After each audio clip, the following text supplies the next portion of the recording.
We did not make it far today. We actually had to retreat. Okay, so this spot up in here is where we stayed last night, where the glebe is. And we came out, and as we were coming into this channel, the waves were just building higher and higher. And that's because there's a northwest wind of like 10 to 15 knots coming across the Potomac right now. And as we were making this progress here, kind of in a easterly direction, the waves were building more and more and more. And about right in here, I kind of made a test turn south to see what it was going to feel like on the boat. Basically, I wanted to see what the waves were going to feel like when we headed south out here, and the waves were just horrible when we turned south. So instead of continuing on, we adjusted course and headed back north.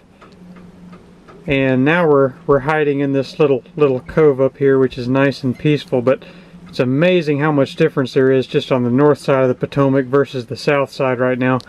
It was just ridiculous. I would have gotten footage of it, but I was unable to leave the helm, and Tambi was unable to do anything that would interfere with her concentrating on keeping her breakfast down. Yes. Yeah, those waves at the end there, they were probably 5 or 6 feet, I would say, and it was no joke.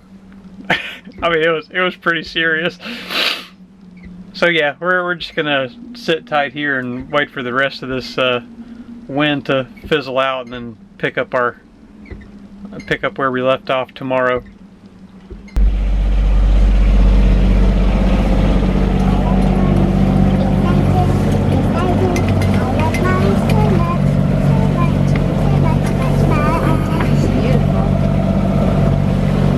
How's it going, Captain? Good. How's this weather compare to yesterday? Much better. Oh, how I wish we could have got footage from yesterday. The camera was 10 feet away from us, and we just couldn't do it. I could not let go of the wheel. I don't know what would have happened if I just turned loose for 10 seconds to grab the camera. And if Tambi had, I don't know, made an attempt, there would have been a trail of barf from the cockpit all the way to the starboard settee over there. So, arg! It would have been some great footage, though. Very dramatic. Tambi was, I don't know what you call that particular shade of green, but chartreuse maybe. So since we don't have any footage from yesterday, I'll do my best to reenact it for you. Whoosh, pashow, Chesapeake. You call this a storm?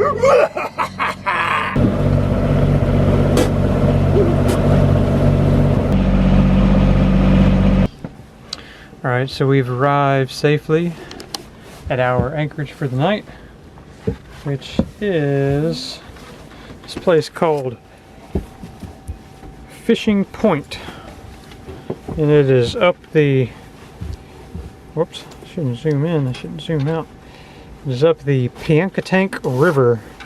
And we zigzagged up this way, and we came from all the way up here on the Potomac this morning.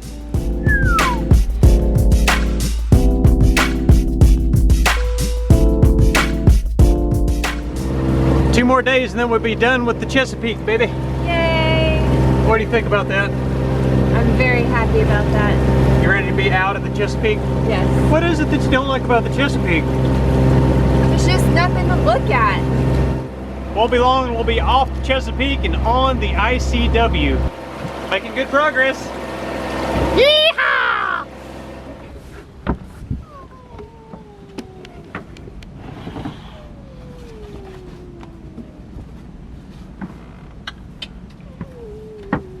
Beep beep.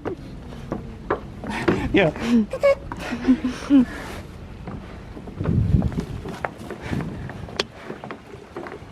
Where are we, baby? Sarah Creek? Sarah Creek. This is our last stop before Norfolk, which is where the ICW starts. We have to throw away our drive. Also hoping for a shower. Ready, set, shower. Shower. Ready, set, Drop stuff. break the flashlight.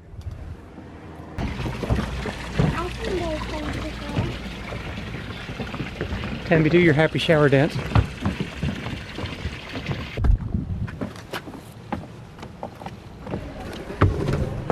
I'm starting to get better at this sailing thing, and really all things boating as we get more experience. Let me show you how I used to tie a cleat hitch.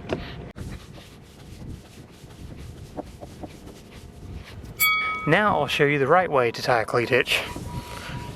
You bring the line in on the opposite side of the cleat from the boat. You go alongside the cleat one time, you cross, and then you twist the line like this and bring it across so that these two ropes underneath are lined up. That is how you tie the cleat hitch.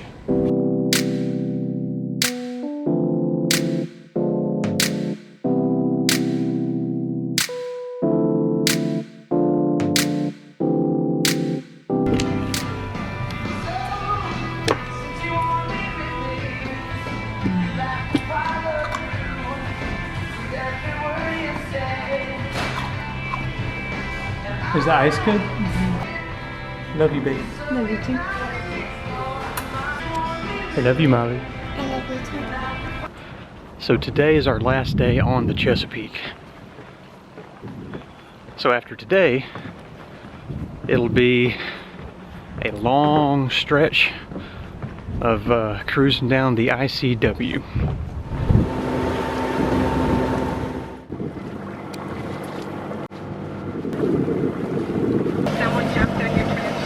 That was buoy number R36, which marks mile 0 of the ICW, which means that we only have 1,089 miles to go until Miami.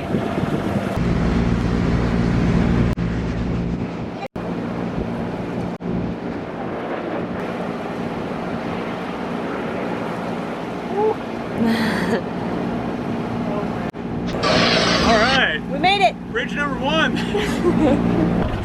All right. We are in a lock. I'm not sure which one it is.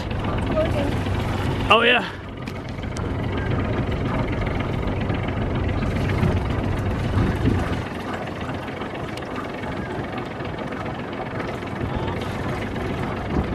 That gate back there is closing up. Very, very slowly. I don't know if you can see it on the camera or not.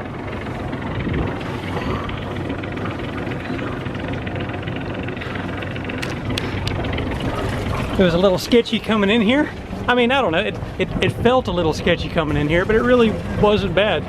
It's just like most things, this whole sailing adventure, as we were doing it the first time, it's kind of intimidating, but well, we've been doing really good with these intimidating things so far, right? Mm-hmm.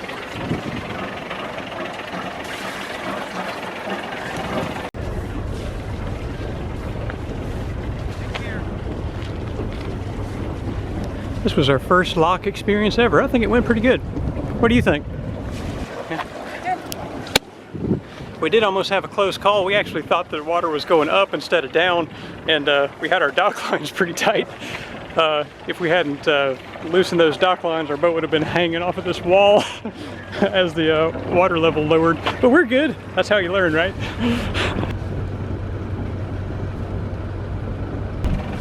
All right, so we just got out of the lock, and now we're in between the lock and Great Bridge down there.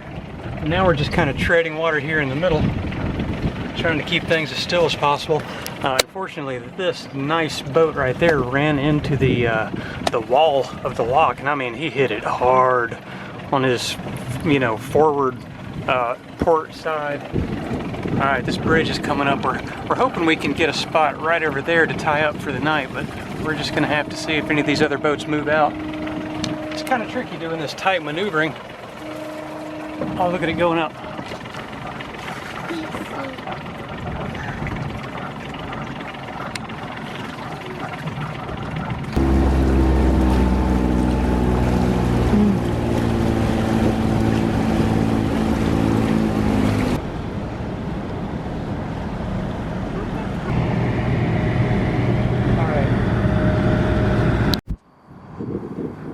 All right.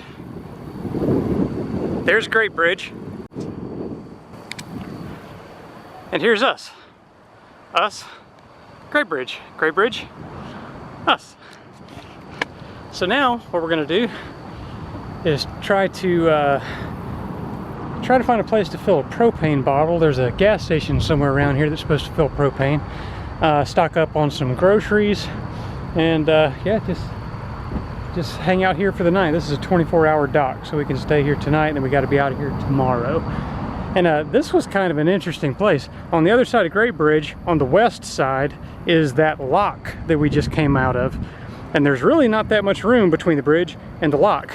I'd say maybe a quarter mile, if that, and it's really skinny, kind of like this.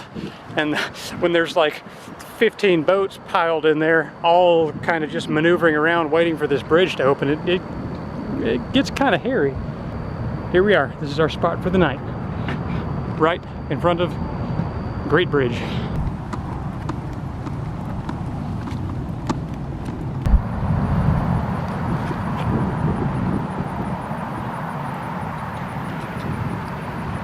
Right there, people. And this is Great Bridge. We're actually on the Great Bridge. It sure is great. Isn't this a great bridge? It is a great bridge. Greatest bridge ever. Molly, is this a great bridge? Ooh, look at that. Oh, that is great. Here's the bridge. There's the Sandflea. Right there.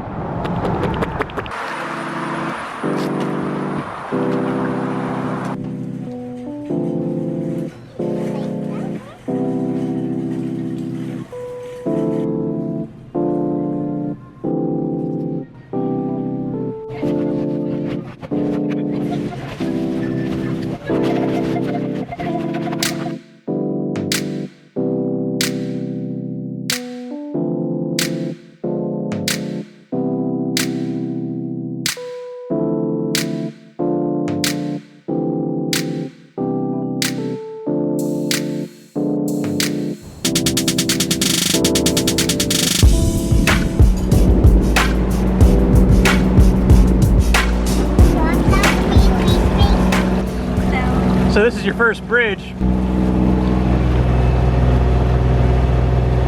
We're going 6.2 knots.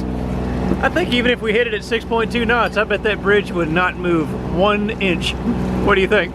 I don't think it would move at all. Your head is black. It looks really weird in this.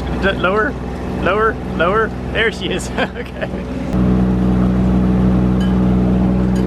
Doing okay? You got it, baby. Hang on, Molly.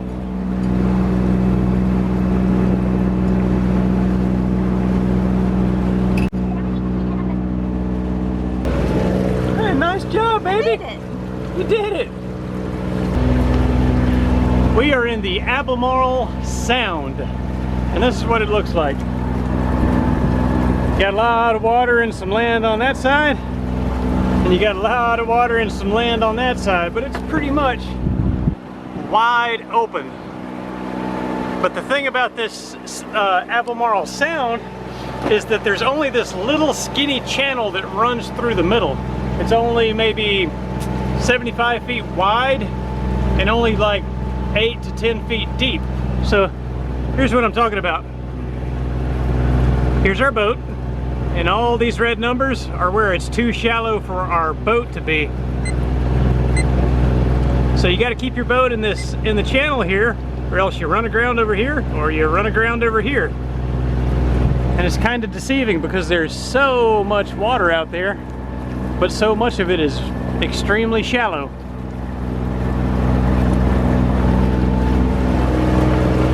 Isn't that right, Captain? That's right. Keep a true and steady course. Arr.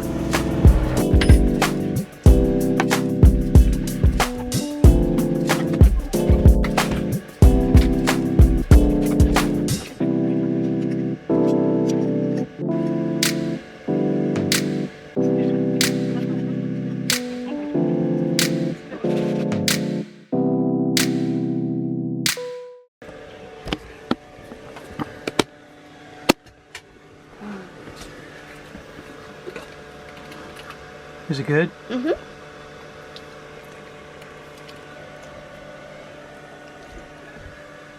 Thanks for dinner, baby. You're welcome. My pleasure.